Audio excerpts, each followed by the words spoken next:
Аралас сандар. Біз осы кезге дейін сандардың екі түрін өткен болатынбыз. Ол бізде біріншісі натурал сандар. Ол бізде 1, 2, 3 деп ары қарай кете береді. Екінші түрі бізде бөлшек сандар болатын.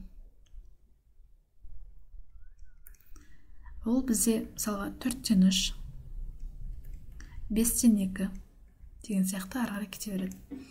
Енді біздер аралас сандар дегеніміз осы натурал сандарда, яғни бүтін бөлік деп айтсақ болады, ештеңеге бөлінбеген, бүтін сандарда, бөлшек сандарда араласып келетін сандар, ол бізде аралас сандар деп аталады.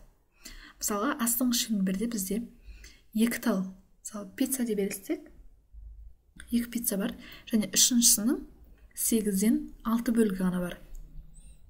Яғни мына жақта біреу, мына жақта біреу, мына жақта 8-ден 6. Үшеуін қосатын болсақ, 2 бүтін бар, 2 тал бүтін пицца бар, және 8-ден 6 пицца бар. Сонда бізде 2 бүтін 8-ден 6 деп жазамыз. Яғни мына 2 бүтін 8-ден 6 дегеніміз, ол бізде аралас сан. Яғни бүтін бөлікте бар, бөлшек бөлікте бар. Екеуі бірге араласып келген сан, аралас сан. Енді келесі суретте біздер мына жаққа бізде құлпынайлардың жартысы берілген. Жарты-жартыдан, жарты дегеніміз 2-ге бөлінген тура ортасынан. Демек 2 деп жазамыз бөлімне. Бірақ бізде мына жерде жарты-жарты болғанмен 7 тал бөлік берілген. Яғни 2-ден 7 дегеніміз бізде бұрыс бөлшек шықты. Ал егер біздер мынау жарты мен мына жартыны біріктірсек, бір құлпынай шығады. Мына жарты мен мына жартыны біріктірсек, немесе бөлмесек, бір құлпынай.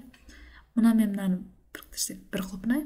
Сонда жалпы 3 тал бүтін құлпынай шықты, және біреуі жарты күйінде қалды.